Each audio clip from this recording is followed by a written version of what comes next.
Ante todo, quiero agradecer a Iván Hernández Carrillo, secretario general de la Asociación Sindical Independiente de Cuba, por invitarme a esta conferencia internacional de solidaridad con Cuba, organizada por Alternativa Democrática Sindical de las Américas. Elegidos de los trabajadores latinoamericanos, estimados amigos, no es un accidente. Hay países donde la crisis es una excepción. En Cuba, la crisis se convirtió en sistema. No es una etapa pasajera o una mala administración corregible con algunos ajustes. Es un modelo agotado que sobrevive administrando el fracaso, distribuyendo escasez, sofocando libertades y obligando a la patria a vivir al borde del abismo. No vivimos una simple dificultad económica, vivimos la decadencia de un sistema político, económico y social que no ofrece justicia, estabilidad, prosperidad, esperanza. Los datos lo confirman. Según Reuters, la economía cubana acumula una caída de alrededor del 12% desde el año 2019. Y en el año 2024, el régimen reconoció un desempeño desfavorable con exportaciones de 900 millones de dólares por debajo de lo previsto. Señales de la parálisis productiva del país. La crisis energética expresa esa decadencia. Prensa asociada reportó que Cuba solo genera un sexto de la capacidad instalada y un tercio de las necesidades. Produce alrededor del 40% del combustible que necesita. Reuters documentó apagones de 12 horas o más al día en distintas zonas del archipiélago. Y un país que no puede sostener la electricidad, tampoco puede sostener la industria, el comercio, el transporte, los hospitales, la vida cotidiana. También se derrumbó la producción de riquezas. Reuters informa que Cuba recibió apenas 2.2 millones de turistas en 2024 y la zafa azucarera del 2025-2026 se encamina a menos de 100.000 toneladas, un nivel no visto desde el siglo XIX. Estamos ante la destrucción sostenida de la base económica del país. Pero la decadencia no se mide solo en toneladas, exportaciones o megavatios.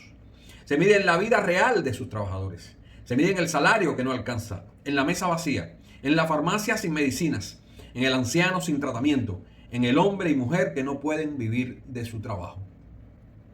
La Oficina Nacional de Estadísticas e Información reporta un salario medio estatal mensual de 4.209 pesos en 2022, unos $8 al cambio. Cifra que en medio de inflación, escasez y dolarización parcial quedó completamente desbordada por la realidad. El salario existe, sí, pero perdió su función esencial, sostener la vida. Y se impuso la lógica de resolver. Pero resolver no es civismo, resolver no es normalidad. Es la confesión de que el sistema no funciona. Es la respuesta desesperada de una sociedad obligada a sobrevivir fuera de las reglas, porque las reglas no garantizan lo básico. Y junto a la ruina económica vino otra herida gigantesca, el drenaje humano. El prestigioso demógrafo Juan Carlos Albizu Campos reporta que Cuba cerró 2025 con 8 millones de habitantes. Las autoridades hablan de 9.6 millones. El país envejece, se reduce y pierde población en plena crisis. La prensa indica que en 2024 hubo 71.000 nacimientos y que una cuarta parte de la población supera ya los 60 años. Cuba no solo se empobrece, Cuba se drena. La gente huye por necesidad económica, por agotamiento y frustración. Se va porque el sistema le robó la confianza en el futuro, porque la vida dejó de ser un proyecto y pasó a vivirse como decadencia. Pero si el declive económico y social es grave, la degradación política es más reveladora. El sistema cubano fracasó en producir bienestar y legitimidad. Por eso depende totalmente del control, la intimidación, la represión. Un poder seguro de sí mismo persuade, un poder agotado reprime. Cuba es un país con 1.200 presos políticos, vigilancia permanente, criminalización de la disidencia, hostigamiento contra activistas, periodistas, sindicalistas y ciudadanos dispuestos a pensar. Organizaciones de derechos humanos y reportes internacionales documentan detenciones arbitrarias, juicios sin garantías y castigos desproporcionados contra quienes disienten del poder. Eso no es fortaleza, es el miedo del poder, miedo a la verdad, miedo a la protesta, miedo a la organización independiente, miedo a una ciudadanía libre, miedo, en definitiva, a que el trabajador deje de obedecer por costumbre. Es el agotamiento del sistema. Ya no puede enamorar, ya no puede convencer, ya no puede prometer. Solo puede aplazar, controlar, castigar. Compañeros, denuncio la ruina de mi patria, pero también confirmo una posibilidad histórica. Cuba está en transición, pero no en una transición gatopardiana, donde cambiará todo para que no cambie nada. No en una transición aséptica, lineal o exenta de sobresaltos. El cambio no será perfecto. No saldremos de décadas de destrucción o con supinas soluciones tecnocráticas. Habrá conflictos, tensiones y dificultades. No necesitamos una transición perfecta. Necesitamos una transición que abra el camino a la democracia. Una transición que devuelva el valor al trabajo. Que restablezca derechos. Que termine con el terror como forma de gobierno. Que permita vivir sin pedir permiso para hablar, para emprender, para asociarnos y para construir nuestro futuro. Y por eso lo decimos con claridad. Cuba libre y democrática, aunque imperfecta, será inmensamente mejor que la Cuba de hoy. Será mejor que ese país de ruinas, salarios inútiles y represión. Será mejor que ese país donde solo se elige a someterse o emigrar. Será mejor que ese país donde la incertidumbre reemplazó a la esperanza. La transición no es exactamente como la que cada uno de nosotros soñó.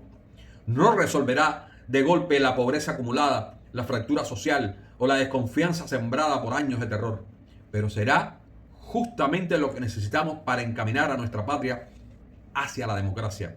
No una democracia de simulacro ni vigilada, sino una democracia de ciudadanos, de instituciones, de derechos, de pluralidad, de verdad. Porque el mayor daño de este sistema no es el material, es antropológico, espiritual, cívico, porque sembró el miedo al futuro, el miedo de los jóvenes a encontrar el horizonte, el miedo de los trabajadores a la inseguridad social, el miedo de una nación acostumbrada a desconfiar del mañana. Ese miedo va a terminar. Cuba será libre y democrática en este 2026. No será perfecta. La reconstrucción de la confianza, la reconstrucción del tejido social, la reconstrucción del sentido mismo de la nación y la patria. Los cubanos no estamos condenados a vivir eternamente entre ruinas y consignas vacías. Nos merecemos un país libre, un país decente, donde el trabajo valga, donde la ley proteja, donde el poder rinda cuentas y donde los hijos de esta tierra quieran vivir en ella. Estimados amigos, ningún sistema puede sostenerse indefinidamente sobre la negación de la realidad, y en Cuba la realidad habla demasiado fuerte. Nuestra patria está herida, sí, pero está viva. Está cansada, sí, pero no está vencida. Está oprimida, sí, pero no ha dejado de luchar. Y cuando se pierde el miedo, se abre paso a la libertad. Como escribió nuestro héroe nacional José Martí, es la hora de los hornos y no se ha de ver más que la luz. Muchas gracias, compañeros.